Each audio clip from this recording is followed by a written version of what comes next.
Hey, Pumpkin. You say hello? Yeah, hi, Pumpkin. Such a sweetheart. Such a good Pumpkin. Hey, Turbo. You like your sweater? Sorry, it happened. I went to Target and there was a sweater. Don't find things that fit him very often. I think I'm going to take it off him, though. It's not cold enough. He doesn't mind it. He just wants to go outside. That's why he's laying down. Hey, what's up, Garden French Jeff? Here's what we doing. You're doing well. I'm great. There's plants that came in the mail. And apparently I'm starting this week's vlog. I don't have anything planned. As per usual, nothing unusual there. It's still really nice out, so I don't need to move the plants inside yet. First thing I need to do is unbox these two very nice, well, one very nice large plant bamboo. This is bamboo. Both these are bamboo. And get that ball rolling. These have been sitting in their boxes for a while. They showed up yesterday evening. I was out and got home rather late, so didn't have time to get to it. And here we are the next day. And I think that these plants would appreciate getting out of their packages. Do I have a... Oh, no. No, I don't. Y'all don't get to see in my junk drawer. That's not happening. I'm going to say, do I have a box cutter? But I'm sure I have one outside. You going? You going to go out? You good boy. You said you're good. Come back. Let's take off your sweater. There we go. There we go. Freedom. I just picked it up this morning. Needed to make sure it fit him. That's why it was on him. But it's 65 degrees out. He doesn't need to have a sweater on. Gosh, this one, the big one, surprisingly heavy for something that had free shipping. Would not expect that. We had some storms, so plants are knocked over. I'm not stressed about it. The plants will be fine. Yeah, these are from Wilson Brothers. Is my address on that? There we go. Wilson Brothers. Wonderful website. I enjoy ordering from them. They have a really good variety of some more unique and rare types of shrubs and trees, perennials, and a lot of the good old common can't go wrong with basic stuff too. What's in this box is something I've wanted for an extremely long time. We'll call that rare. Rare as far as being able to get one that actually has the proper identification on it. But it is a plant that's not horribly uncommon. It's just not usually sold under their correct name. This is pretty common. I'm thinking I'm going to open this one up first. Where's my box cutter? And no, nope, not happening. It's not warm enough for that Turbo. He wants to get in the pool. Don't think that's a smart idea. The water's like 80, but still, wet dog when it's 60 something degrees outside seems like a bad idea to me. I'm gonna go ahead and just open this from the back side so that I don't have to try and block out my address from everything. This, well, actually I don't really know what to expect from this. I've never, okay, all right. Oh, this isn't gonna be that exciting because it's been pruned back for shipping. That's okay. It'll look great next year, hopefully. That's the whole thought there. Well, the pictures. I'll put pictures up on the screen when we talk about it. Here we go. He wants a name. It's a variegated white dwarf bamboo. Looks great, doesn't it? Pleoblastus Pleoblastus Fortunii variegated. Really common form of really hardy bamboo that I think can get a few feet tall, but typically a lot of people keep them pruned down. You can even go with a mower if you want to in the springtime or late winter, and they'll put up nice new fresh growth that stays on the lower end and keeps it nice and full. They typically, I think, will run, actually I don't know what their maximum spread is, because I think that they might be one of those ones that where it just keeps going somewhat indefinitely. These look really good in containers based off of one picture that I saw one time. That's what I'm basing that off of. The season's coming to an end, and I have this pot here that, well, I think that this is gonna be too big, but that's all right. I'm gonna lift this Rhode out because it's just in a cash planter, right? I don't actually have that potted up in here. Oh, and I found some plastic coconuts. Guess that's what I use to keep that pot lifted up higher. I wanted to use the variegated bamboo in a container like this. I think that will look nice, right? This in here, I think that's a good combo. Just remember the picture. It will have been up on the screen. That beautiful variegated foliage with that nice blue and dark toned container. I mean, you can't go wrong, right? That's gonna be gorgeous. That was the idea anyway. So the running bamboos, the dwarf running bamboos, those Fortunii, they come in different varieties. You just have your typical green, which makes an excellent ground cover, tall ground cover, will fill in a space fairly quickly. And then there's one that I think is Aureostachys, maybe, I don't know, it's gold. It's similar to this, but more gold than white. And then there's this one, which is the white stripe, which is the white variegation. That's really all there is to this stuff. It's something that'll fill in a very big space fairly quickly. Good with afternoon shade, too, so they don't need full sun. In fact, the color on the variegated one's gonna be a lot better with afternoon shade. And the, well, even the regular ones that aren't variegated, sometimes with afternoon sun, they'll start to get some crispiness to them during the really dry, hot parts of the summer. Talking like, you know, long, prolonged periods. For us, that's like mid to late July into mid to late August. I almost said October. Yeah, so there's like a 4-week period where I would want this to not be in the afternoon sun. It's kind of like the, what is it? The Hakenakloa, ornamental grasses. Gonna be a similar thing there as far as the care goes. And kind of a similar thing with the appearance too. Oh, look at that's frost. There we go. Do y'all remember last week's vlog when I was saying I didn't remember if these were frost resistant or not? There it is. Frost resistant. That doesn't make me feel like they can survive the cold though. Still feel like I should probably take that inside. I don't know why I cut myself off in the middle of the sentence there. So that's what's going on with that one. I think that someday that's gonna be really pretty. Right now, bit of a disappointment, but it was a good price. Yeah, next year. We sometimes just gotta wait and see, right? That's the thing with the plants. Things don't happen all that quickly. This one, well, my expectations have been lowered after opening up the last one, but I'm hoping it's going to be beautiful. Oh, the Plebioblastus, the dwarf running bamboo, typically hardy 5B and up, maybe 5A if you really want to mulch them down. Going to be the hardiest with the foliage, 6B and up, and they're fairly easy to control for a bamboo because they have a really thin, dinky rhizome on them, or dinky runner. You can pluck them up without much of an effort if they fill in an area where you don't want them to, but it's something you have to stay on top of because they spread pretty aggressively.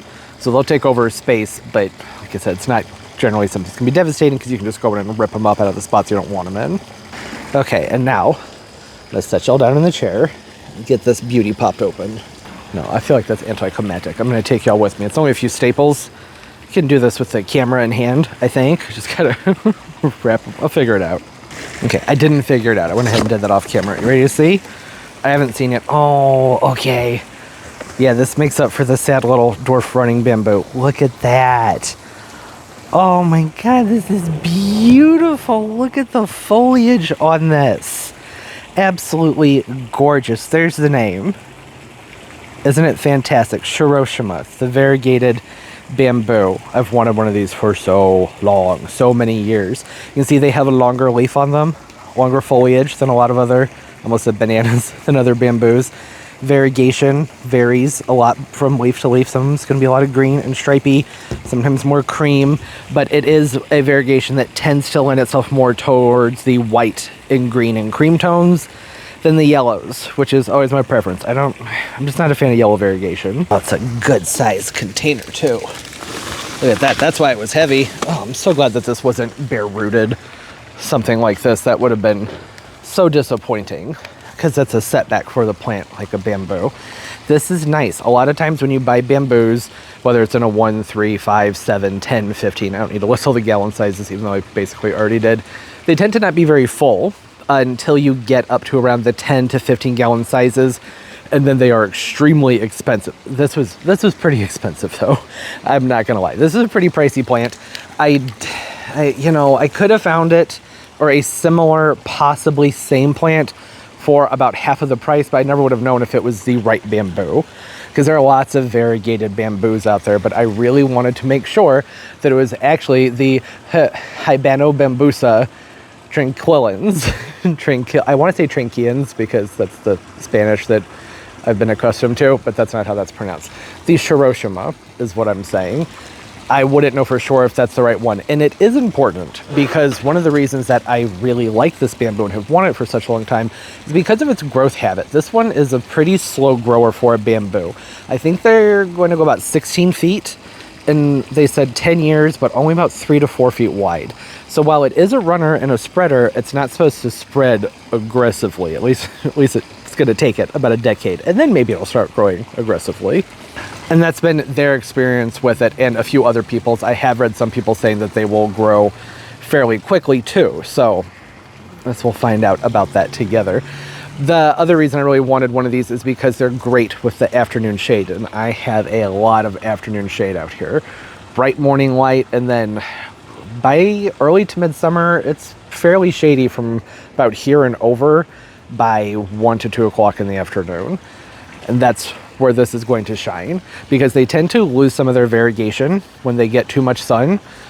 So I think it will enjoy being over there. For the time being, this is also one that is said to be good for containers. Not all bamboos do well in containers. So until next year, this will be staying in a pot. Probably just keep it in this pot. I don't really know if I want to repot it right now, since it's like the most ideal time of year for doing something like that. Am I gonna be able to get in here easily? Yeah, that's not too bad. Sometimes getting through that tape can be a pain. Yeah, that's the main thing. So I want to be able to move it out of the house because it's late in the year. So even though this is hardy, which I don't think I mentioned, I believe it's 6B and up, probably 6A, but there'll be some defoliation, potentially may die down to the ground, die down to the ground is what I should have said there. For now, since it's so late in the year and hasn't had any time to establish itself, I'm going to keep it in a container over here, and when it drops below, say, I don't know, 15 or 20, or if there's going to be chances of ice storms, then I'll move it inside. That was Fahrenheit. That's what I should have said there too. Fahrenheit. Yeah, so it can take some freeze. Plenty of frost, won't be an issue for it. And since it's not in the ground, going to be more careful about the cold exposure because it's more delicate and more prone to, you know, being infiltrated by the cold. So it doesn't have the protection from being in the ground. Now, variegation isn't something that I typically am drawn to in bamboos. But with this plant specifically, there's just something about it that I really enjoy. And I think it's because it has the larger foliage on it. That makes a big difference. They don't have the more thin wispy foliage like on a lot of other bamboos that are typically the ones people grow here where I live in St. Louis. You pretty much just see the yellow grove bamboo. People don't get too adventurous with the types that they're growing. Sometimes the Niagara, you see that occasionally, but its canes are nowhere near as cold hardy as the yellow here. They tend to die back if they're not in a pretty well sheltered spot. And you see a few timbers at some more botanical areas, like areas that the botanical gardens here are in charge of. The zoo, there are some really big, beautiful bamboos there, but at the nurseries, what they carry, it's pretty much just the yellow, which is a beautiful bamboo. It's sturdy. It can take a wide variety of growing conditions, which is why it's sturdy. It's kind of one of the things that goes into that is being versatile and being able to take lots of different growing conditions. And it's relatively colorful with the yellow and everything, but it's that thin foliage that I'm not crazy about. And it's those nice big leaves. I love a bamboo with a nice big leaf on it, so you can actually see the variegation on it. And in areas that are more shady, something like this is just going to be beautiful because it makes things more luminous. Having lighter colors draws your eye back, and it's something a little bit, not unusual. It's a bamboo, but for a bamboo, this one's pretty unique with those big leaves and the heavy striping that they have on them. Sometimes variegation on plants with a thin leaf like this, I think, can look kind of messy. Like there's a palm that's very popular that you can get variegated, the Rapis excelsa and Humulus. You can get those. There's various forms of variegated ones with those. And I just think they look silly. I don't know, it just doesn't appeal to me because they have a more thin foliage on them. There's a regular lady palm over here, that's what I'm talking about. See the lady palm? See that thin foliage? When it's variegated, it just doesn't do anything for me. And it typically doesn't do much for me on most of the other variegated bamboos. But this one specifically, really, really pretty. Look at all the color that's in there. Looks really nice. Very nice. Years ago, I was growing the Arundinodonax peppermint stick, which is a variegated reed grass. Reed grasses are great. They get huge. They grow vigorously, fill in a space very, very nicely. The really wildlife enjoys them. Really good to have around for wildlife. But that thin, wispy leaf, it wasn't really that wispy. They have pretty long leaves on them, right? The reed grasses, but it's still thin. And I thought the variegation looked odd on it because when there's so much of that on a compact surface area, but really spread out, it just started to look funny. So it wasn't for me, and I got rid of it. That's one of those plants where I prefer it just as it is, just green. And that's kind of the case with a lot of other bamboos. There's big leaf bamboos and there are weeping bamboos, and I think that those would look kind of silly, variegated. But this one specifically, plus the conditions that it can be grown in a container, which is awesome, meaning When they say in a container, when you're talking about bamboos, that means that they'll fare fairly well indoors. And the afternoon shade aspect, and then the not being an extremely vigorous spreader, that's so nice. It's not that hard to contain bamboos, by the way. It depends on what kind you're growing and your climate. There are some where they can really take over. The more subtropical or tropical your climate is, and that tends to be more and more true. But there are barriers, various depths that you can put in around the bamboos, and knowing when your bamboos are shooting, when they're going to be putting their shoots up from the ground when they're still soft, you can generally just go with a spade and chop them out. You have to be careful doing that, because if you do that too much, you can end up thinning out the entire plant and killing it off. But typically with like big groves of the yellow bamboo, a lot of people just go in and just spear them out, or pull out the spears, I should say, once that clump is nice and mature. And it's not that difficult of a thing to do. And then there's the barrier. So since this one is only going to go 3 to 4 feet wide in about 10 years, I will do a barrier with this one that's probably going to be about a 6-foot diameter, which is a pretty big barrier to put in. And I would say probably one of the 24 to 30 inch barriers. They're going to be partially above ground and then mostly below ground to help keep it from spreading. But yeah, for this year, and maybe next year too, I might let it do a few years in a container just because, well, I think it's really pretty. I think it'll look nice in a container. But eventually it's going to go right over here where that maple tree is, or right next to that maple tree was the plan with this one. So I think it's going to look really beautiful, especially looking through this bay window in the house, having the needle palms right there, and then looking out, there's going to be a big magnolia. Right now it's small, but someday it'll be big-ish. It's not a big variety, but it'll be, I don't know, hopefully 10 feet tall in a few years, and having that beautiful variegated grass kind of centered up when you're looking through that window with the needle palms on each side. It's going to look great. I called it a grass, you know, the bamboo.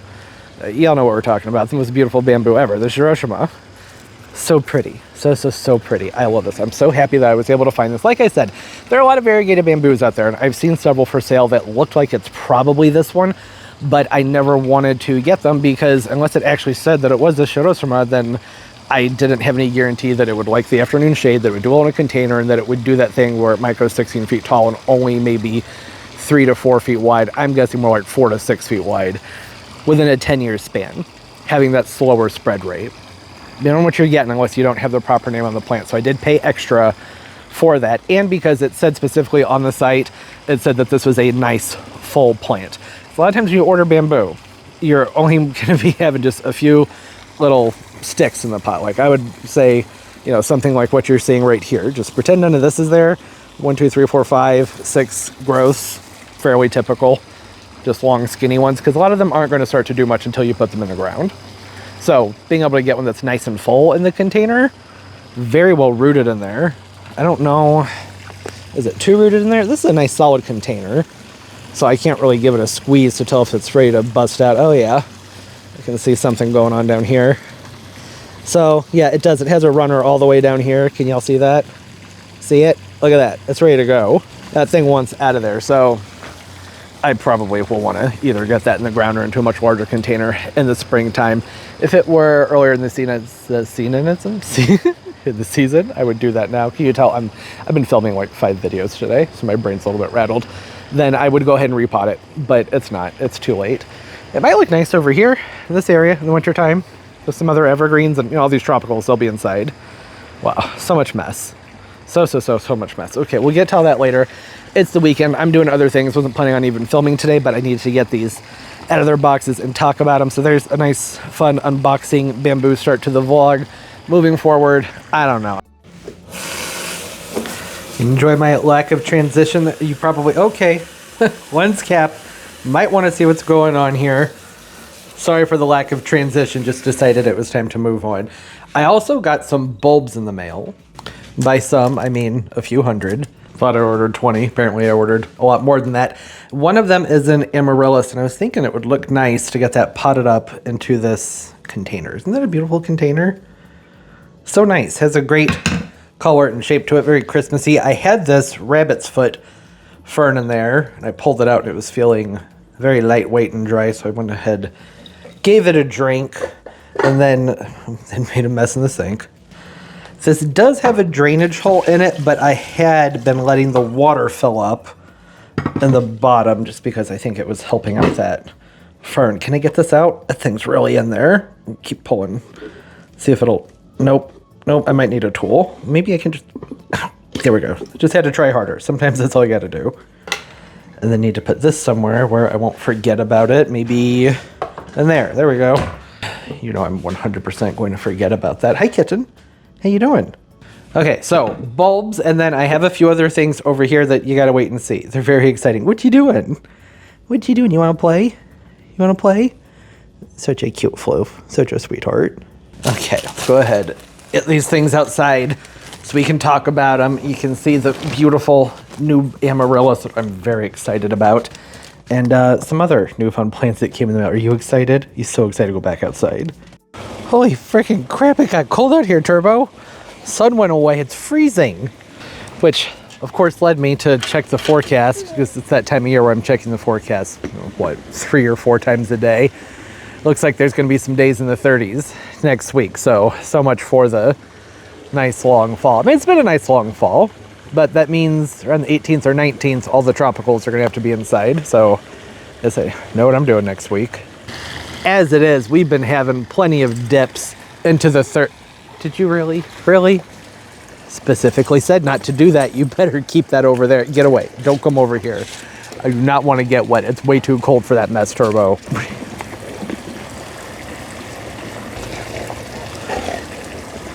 Okay, fine. I guess you're already wet. Whatever. You got to give it here. You can't just drop it like that. You got to hand it off. There we go. All right. Go get it. Have fun. Yeah, go on. Go swim. You're already wet. Go on. Get in. Go swim. Did he not? He also knocked the hose out of the pool. Trying to do things. Stay on topic. Show everybody the fun new plants. Got the dog doing all kinds of things that are distracting me. He's cute, though. Notice how he didn't even bring me the toy? He just uses it.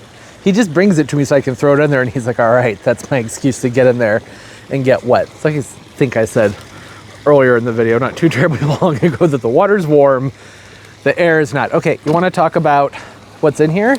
I hope so. These are from Dutch bulbs, Holland bulbs. So that's these guys right here. Really common grower, see, Dutch grown, DutchGrownBulbs.com. This is a jumbo amaryllis bulb, which just means it's a nice big bulb. It's a flower that looked very appealing to me. This variety is called Temptation. Oh, that looks good. That's a nice looking bulb, which is what I was hoping for, because the jumbo bulbs, they're not very cheap. That looks good. See some growth in there. No signs of bud. Would like to see it. Well, I guess that's technically a sign of bud. If it actually is a product of Holland, then it has to be in bud. That's one of the rules, maybe even laws that they have there, that before amaryllis can be sold, that they actually have to have their buds ready to grow, have to have some kind of sign for them. That could be an old wives' tale, but I've been told that by multiple people, and I believe them, but I haven't actually looked that up. I haven't looked into Dutch law before. So this variety, the Temptation, it has a very large, what they call jumbo-sized flower that has what look like kind of strokes of a raspberry hint of red on the inside with the white on the outside that goes into a much darker crimson in the middle. It's a very, very, very pretty flower. And that's a nice looking bulb. You can see they cut some offshoots off of there. This one, I'm going to plant up in a very airy mix.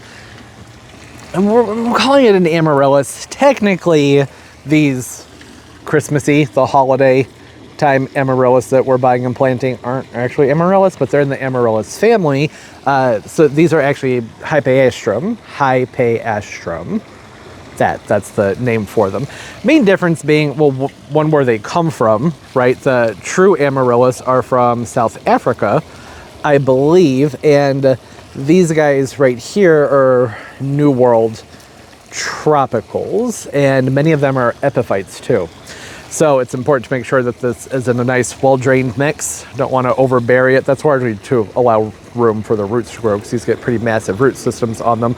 But having them up higher in the soil also helps prevent some issues with crown rot. So I think I'm going to use the bromeliad mix just because it's sitting right there, and I don't feel like taking a bunch of my regular potting mix and trying to amend it and make it drain well. I think I'm going to cut this so that it doesn't stick up, because that lip doesn't look good. And I don't want to plant actually into this container, just yet because, well, maybe just ever. I like being able to swap the plants out that are inside of there. I went down a little bit too far there, right around here. Would be a good spot to cut the container for it. The amaryllis can be very long-lived, so hopefully this bulb will be around for a long time. I typically try and keep them around. A lot of people grow them as annuals, and that's, fine. You do you. Do whatever you feel like doing with them. But they make a fine house plant. They can be, like I said, extremely long-lived. Already said that. Oh, I maybe cut that too low. That's all right. It'll be fine like this. No big deal. Going to be repotting this when it's done blooming anyways. So yeah, bright sunny windowsill. When you want to encourage them to bloom, then that's when you want to start reducing the amount of water that they're getting and their light. Generally do this around late summer into October. That's to get them to bloom during the holiday season. Typically, naturally, if you just let them grow how they want to grow, then these are plants that would be blooming spring and summer, somewhere in there. Some of them will bloom in summer, some will bloom in spring. There are a lot of different types, so there's some variation with when they will bloom on their own. But by withholding the water, then they'll start to yellow out and go into a dormancy. And once the yellowing has happened, you move them someplace that's darker and cooler. I think frost-free, 39 to like 55, 60 degrees, if possible, for, I don't know, roughly anywhere from at least 4 weeks up to 8 weeks at the max. You really don't need to do it any longer than that. And that will encourage them to start blooming. When you pull them back out and resume light and watering, cut off all the yellow stuff, make sure they're looking nice and clean. But it's pretty easy to do. And they don't have to be in like a pitch dark location. It's mostly just that they have a change in their light, right? It's not like you have to go stick them in a closet or something like that. It's just about having a significant reduction so that the plant is sensing that there's some sort of seasonality happening around it. And that is all it takes. It's the dog in the background making really gross, choky noises. Don't know if the mic picked up on that. Hopefully not, because it's really gross. You can see I am planting this up very high. Generally, you want the top third to be up and exposed. I am usually looking more to have the top 2/3 exposed just because it looks more decorative. You can pile the moss in around it without having to worry about suffocating the plant. And that just allows more space for root development down below. It doesn't have to be complicated. They're very simple plants. And keeping them year-round, like I think I mentioned, a bright, sunny location, and let them dry some in between waterings, fertilize on a regular schedule. When they're done blooming, it'd be a good idea to hit them with some bulb tone or bone meal. If you're feeling adventurous and you have this in the house, you could still add some like manure into there. Those are things that just really help encourage nice strong bulbs. Stronger, bigger bulbs, I should say. But typically just some bulb tone after they're done flowering, and then maybe 3 months later you just hit them with a regular plant tone. Slow release of some kind that's well balanced is good, and the soil needs to drain very, very well. It needs to be in a nice, airy, well-drained mix, because again, many of these have the genetics from some of the epiphytic type of amaryllis with them. Can you tell that I'm struggling to keep my mind straight while I'm also focusing on making sure that this is potted up properly? Okay, I think that's good. I know it doesn't look that good, but I think once I put it in here into this other container, I think that's gonna look nice. I have to get some moss piled around it to really make it look good, and I'm out of moss, so we'll just have to wait and pretend that that looks beautiful. Just pretend, just go along with it. I get some moss to put in around here, and I'll probably put something in the bottom to help lift it up some, and it's gonna look really nice. One of the other reasons to maybe not plant them quite as high as I just did is because a lot of amaryllis, most of the ones that we're buying, get a very large flower stalk on them, right? That's the whole reason that we're planting them and keeping them for the holidays, is for that really big flower stalk with the big flowers on them, and that can be really heavy. So I will more than likely have to stake this, because right now this plant is gonna be focused on putting out that flower. So right now this bulb is set and ready to go to flower, not to produce a lot of roots or foliage. It'll do a little bit of all of those things, but it really, the main thing is that it wants to flower. So it's going to need some sort of support. The temptation, this variety, I should have talked about this when I was describing the flower earlier, is supposed to have Very, very, very large flowers. I think they said 4 to 6 inches, somewhere in there. 4 to 5 flowers per stem, which is pretty typical for an amaryllis. And they say that the jumbo bulb should produce at least 3 stalks, which would be the minimum for what's being sold as a jumbo bulb. Any jumbo bulb you buy should produce 3 stalks if that variety, I'm gonna say cultivar, potato-ish with all that. But if that's what it's supposed to do, then that's what it should be doing for you, right? They say 3 to 4 stalks, so hopefully that will be the case. Ideally, if you really get a true jumbo bulb, they'll do 4 stalks, but those aren't available quite as often. The dog just shook water all over me, which I don't appreciate. It's really cold. Okay, so all that being said, I'm not concerned with fertilizing this right now. The main thing is just going to be to water it in. I usually let my amaryllis dry about 1/3 to halfway in between waterings and just keep it well hydrated. Don't let it sit in water. When it's done flowering, I will start fertilizing. I cut my stalks off. Some people like to leave them so that they can collect seed and play around with the seeds. I generally just, once the flowers have died off and the stalk has started to wither away, then I just cut it off because I think it looks gross and I want to start seeing those really big, nice broad leaves growing on the plant. Okay, the next bulbs. And when I'm not going to linger on the bulbs too much longer and can move on to plants that you can actually look at and appreciate. I remember seeing these. It was a suggested ad, and I guess they got me. How many do I have here? Oh, I thought there were a lot more than this. Okay, I don't think that there's hundreds of bulbs here. I thought that these were bags of 25. These are bags of 10. That's good. So there are 50, right? Is that all that's left in here? Just one more? Yeah. 50 of those. That's not much. With bulbs, 50 is nothing. These are narcissus. They're a daffodil that's called Belle Bombe. Belle Bombe? That, I don't know if that's how you pronounce it, but that's the best I can do. These are beautiful. I can't wait to see these grow. And look, these are nice big bulbs too. See that? That's one bulb. Pretty good size. I'm happy with that. You never really know what you're going to be getting sometimes when you order bulbs in bulk. So the Bella Bombay, I'm just going to call it Bella. We'll call them the Bellas. How about that? You know what I'm talking about. These have a really pretty double flower on them that has a yellow, creamy yellow outside that fades into a really warm peachy orange tone on the inside. It's really nice looking. It's a very ruffled bloom, and they hold their flowers not upright but straight ahead. You know what I mean? Sometimes daffs will hang down, sometimes they'll stick up. This one's supposed to hang straight ahead. It's supposed to be a larger flower for the daffodils. These are in early to mid-spring. Is that what it is? Yeah, early to mid-spring on these. They go 18 inches high. Supposed to be a strong grower.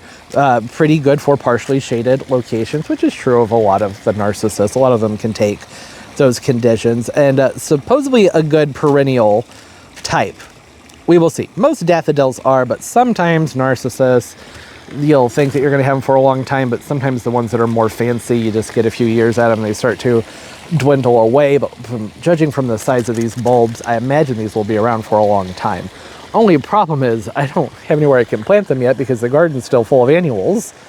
I still have impatiens all over the place. They're over there, and everywhere. I don't have a spot to put these just yet, but hopefully, I guess in a week or so, that's going to change. We're going to start having some frost and some freezing temperatures, and then I can get these planted up. For now, I'm going to, I don't want to put them inside because it's a little bit warm in there. Temperatures outside are probably about perfect for storing them right now.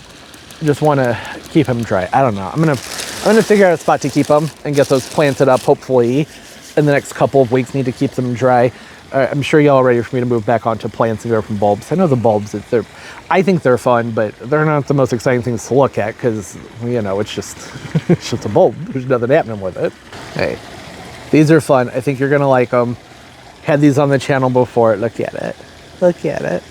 So much color. Isn't that beautiful? It's a Gymnocalycium, Myhenavakii. I've never been able to say that full name properly. I have 2 different ones here. Talked about these in a video last winter. I got one that was just absolutely beautiful. I loved that. I planted it up in a little boom box with some colorful gravel and then brought it outside and it vanished. I think a squirrel had something to do with that. I had it over by the sun impatien, if you know what I'm talking about. I had a variegated tropical rose sun impatien out here that just kept getting eaten and chewed away at, and I think that it was a possum And I don't know if the possum would have taken the cactus. I don't really know what happened, but all I know is that it just, it disappeared. So I got some new ones here. I think that these are going to be too big to put into that little boombox planter. Even this is kind of small for them, but I don't know, I think we can make that work. These were imports. So that's gonna be the main difference between these and the ones that I had before, is that one I had before was seed grown and these were imported from Thailand. There was some talk in that video about whether or not this is natural or chemically induced. I think that it's one of those things where you just don't really know what you're gonna be getting. So with them being imported, could be chemically induced. So I tend to doubt it once they've reached this size and they still have their color on them. And it's not a plant that's so rare and in such high demand that I think that it would be worth inducing the variegation on them. Though at times, you know, I don't know, ethanols or something might be introduced to intensify the colors. But more than likely, when colors are being intensified, that's probably just going to be due to Photoshop. I know these looked much more vibrant in the pictures when I ordered them, and they may have been more vibrant. You know, they're just put in a box and shipped and pulled from their containers.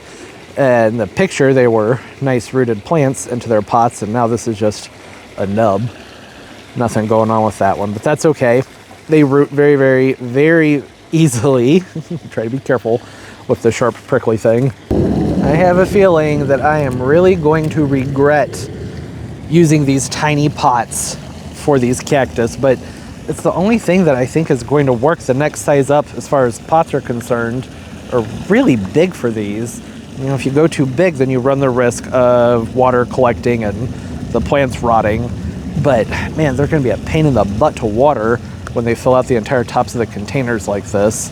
So I'll keep my eyes peeled for something more appropriate for each one of these, but for now, this is just gonna have to do. I don't want to leave them sitting in these containers for too terribly long. That is a pre-made cactus mix. It's not one of my favorites, but it's the one that was the most available. Can you see it? All right, that's the Miracle Grow one. I guess no reason to keep that a secret. It's fine. It's just Miracle Grow plus sand and some small perlite. Want to make sure that that's down in there right around like that. I could probably go a little bit higher with these, but like I said, I am going to be keeping my eyes peeled for something slightly larger and more appropriate, because it's going to be such a pain keeping these watered. Technically, I should lift this up even higher, but I don't want to, because when I water, it's gonna be one of those things where you give a tiny drink and the water spills out the side. You give it a little drink and the water spills out the side. I can't stand that mess. That drives me crazy. The nice thing about the setup with these, I like to give them a little tap so that they can work their way down into the soil, because you saw how it was concave in there. Give them that little tap, and that'll help settle that soil in there. The nice thing about them is they are very easy to get potted up when they don't have roots on them, because all you have is that little nub. You just want to remove as much of that sphagnum as possible, because that's going to hold on to a lot of moisture. I don't think they even really needed to put sphagnum in here to ship them. I think just some paper would have been fine, but yes, holding on to some moisture is not a bad idea so that they don't shrivel during shipping, especially since these were imports. Yeah, so they have the nub. See that nub right there? Nice nub. You can take it and you just poke it down in there very gently. Tap it. Whole camera shaking, but you get what's going on here. So that works itself into the soil. Get it all in there. Yeah, I think that's good. That's good. That's all I'm doing with them. I know it looks stupid with them way down in their containers like that, but like I said, I just don't want to have to do that thing where you give them tiny little sips of water every time you water them so that the soil doesn't spill out all over the place. This will do to get them going, and I will keep my eyes peeled for containers that are more appropriate. Let me bring them forward now that they're potted up and way down in their little dingy containers. You can have a better look at them.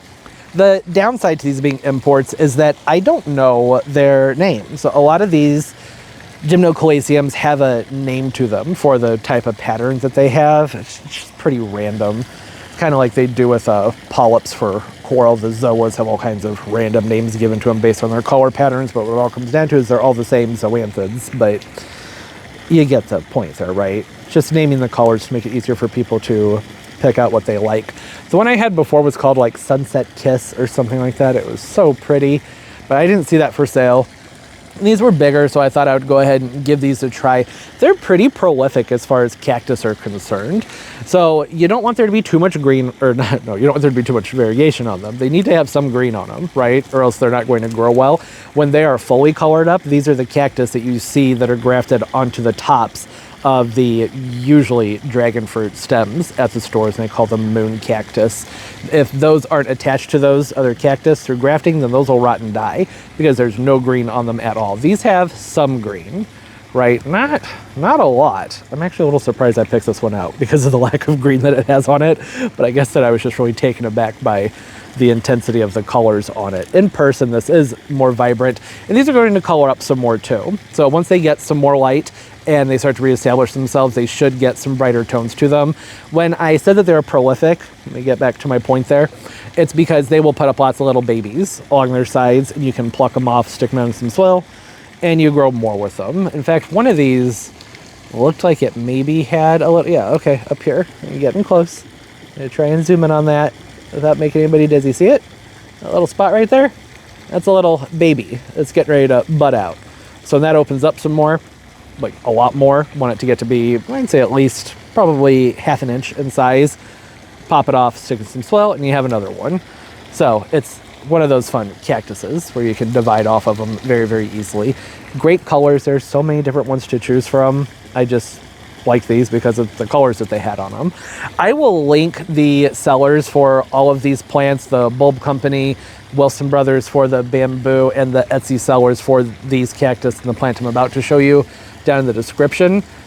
And you can check them out if you want to. Shipping on everything was very quick and smooth. The plants were packaged very well. I had already opened well, almost all of these before y'all saw them, because they showed up at nighttime, and I can't film at nighttime. Ready for the last one?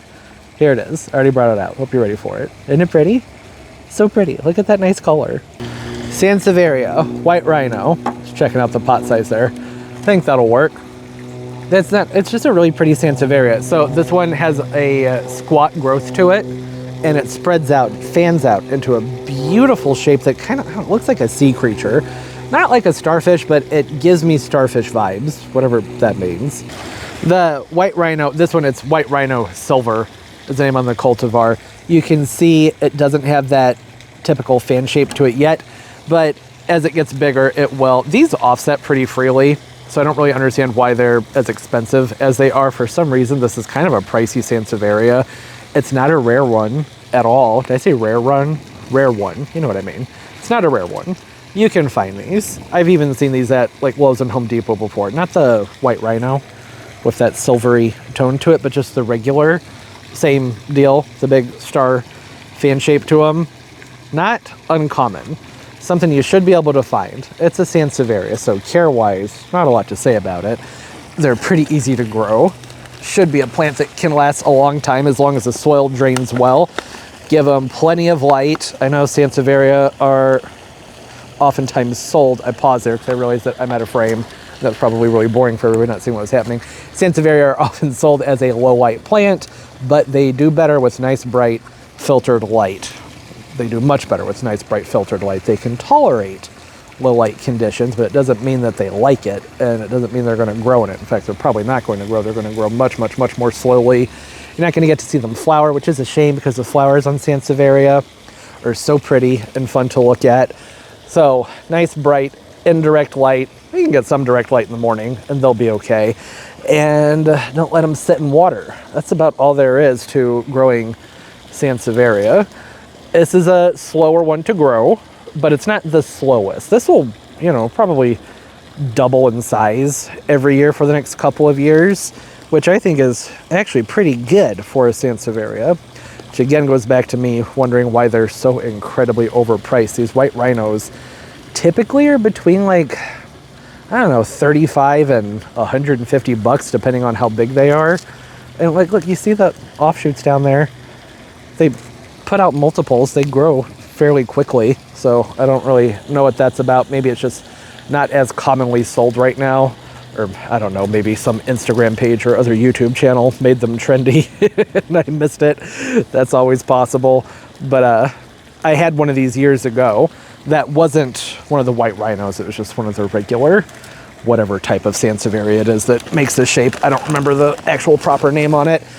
And I loved it. It was a really long-lived plant, and then it got some frost, and that was just too much for it.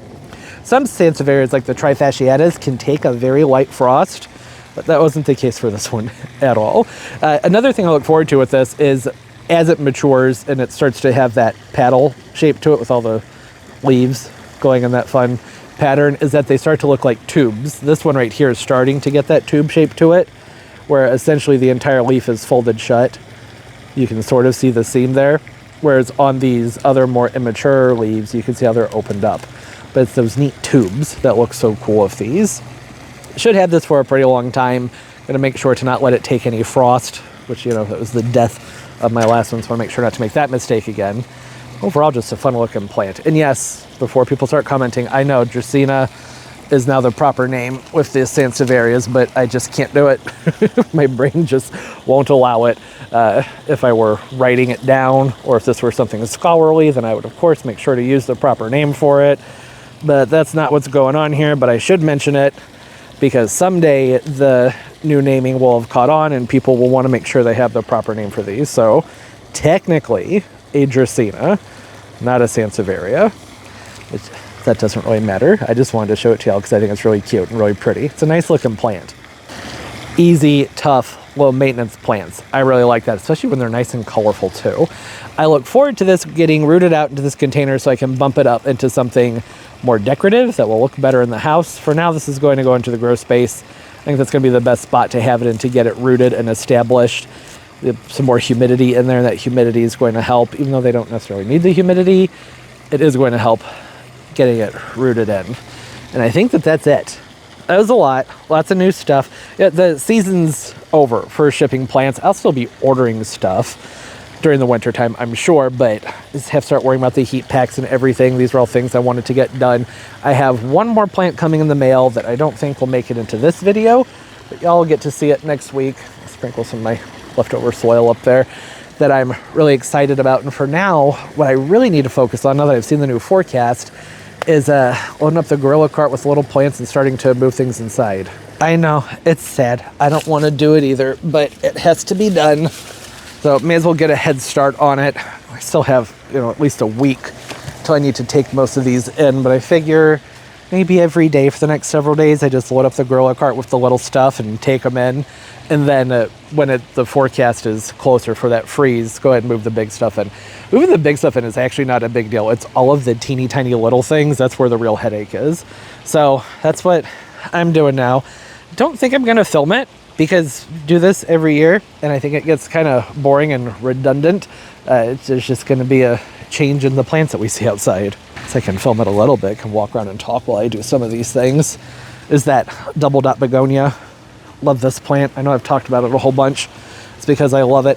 I have one of the grow bags in here just because I was interested to see what that might do in the wintertime inside. I expect it won't do much. It'll probably do something. Musa no. Looking pretty good. Definitely want to make sure that gets moved inside. That's probably already past the point of appreciating the cold. The Alocasia Blizzard that's going to go in. And I have been spraying about every other week with neem. I was using Neem Max and I switched to a Fertilome neem blend that I can't remember the name of. It was just more affordable. Let me see if I can find it. Here it is. Fertilome, triple action. The concentration is just higher, so it lasts longer. The Neem Max is great, but it's costing a fortune getting things taken care of out here with the Neem Max. Not the Stromanthes. I don't think I'm going to take all the Stromanthes inside. I'm probably just going to pick one of my favorites, bring it in, divide it in the springtime, and let it multiply out, because some of them have started to lose some of their luster and aren't looking quite as nice as they were looking. So many pine needles. Get those out of there. Let's see if I can't. No, I'm going to use scissors for that. Love this plant. So pretty. Oh, the pot's breaking in my hand. Good to know. All right, this needs a new container. I could feel the ceramic falling to pieces where I was holding it. Bird's nest fern. Such a pretty one. Love the variegated bird's nest fern. Have to remember that needs a new container. Gonna keep my eyes out for that. I debated bringing in the black coral Colocasia. I had it inside. You can't even see it because of the lighting. I had it inside last winter and it did fine, but it's just not one of my favorites anymore. I really prefer the sapphire, and I have the start from one of the sapphires right here. I think I'm going to take that in instead of the black coral. The lutea, I mentioned either in this video or last week's video. I don't remember. Everything is a blur since I've been doing this bulk filming thing and bulk editing for the winter time. I don't remember when I talked about this, but I know that it needs to come in because it's just not looking happy out here. Is that it for right now? I think I could get some more stuff down the other end. Oh, yeah. Good thing it came down here. I imagine the elbow would like to come inside by now. Had a few nights in the 30s. You know, they don't like that. Got some roots running down there into the ground. You just snap them. It'll be fine. They're tough. I don't actually know how much more I can fit in here, but I'm not going to bother taking this load in until that cart's completely stuffed full. What about you guys? I don't remember their cold hardiness. There's the next load. I went ahead and just piled everything together so that when those are in, I can come out and load up all of these. Here's a nice look at them while they're out here. Prince of Orange is what it was labeled as. Looking pretty good. The tepilotes palms looking nice. I think the lickety split somatophyllum could use some more sun, so that might rebound nicely in the greenhouse. Maxillaria, variegated aloe, variegated alocasia. Good color on that. And then the parlor palm. Yeah. Oh, that's the beginning of things. I will pick up on what I'm doing out here with all that next week, because I don't really need to do much more than that right now. I need to focus on some other things around the house, and just with life needing all those plants that's potted up, moved inside, and watered also. So I know I said that I probably wasn't going to film it. I'll film some of it. I'm sure it'll have something to do with what's going on next week to some capacity, because I don't know, some people get excited about the plants being moved around. It is a nice change of scenery, setting up the grow space and getting to see the pond and how the shelves are set up and whatnot. I think that this is pretty close to being done for all the little things. I have this group here, that group over there, and then I have a whole bunch of little agaves and things down on the other side. So this shouldn't be too bad. It's like probably, I'm going to say probably 5 loads with a gorilla cart, and then everything else is going to be big plants. And the big stuff is not hard to move in. It's actually much faster to move in than a lot of the other plants. Yeah, this is good. I love my new bamboo. Isn't that new bamboo so stinking beautiful? Ugh, the color. So much color. Really excited about this one. Excited about everything. Got some fun stuff here. I think that these are going to be absolutely beautiful in the springtime. The cactus are looking good. I think I'm really going to enjoy this when I fill in with some moss or maybe a whole bunch of little plastic Christmas balls or something like that. Right now that looks kind of stupid, but you get what I'm going for here, right? It's going to look nice. Hopefully that's the point. Hey, thanks for hanging out. Hope you enjoyed the new plants and getting to sit back and look at some things and just listen to me ramble on about who knows what. Hope everybody's doing well, having a great day, a great life, and everything's going absolutely beautifully for you. Enjoy that leaf. Take it in. And it's so pretty. All right, as always, and most importantly, everybody. Oh, well, no, I forgot to say comment down below. Say hi. I love talking to everybody. What's going on in your gardens? You move your houseplants in? You've been lucky and had a nice, long, warm fall like we have here. Doing some things with your houseplants, your cactus. What's going on? Okay, now I say goodbye. Hope everybody's doing well, having a great day, great life, and everything's going absolutely beautifully for you. And of course, as always, and most importantly, keep on growing. Bye.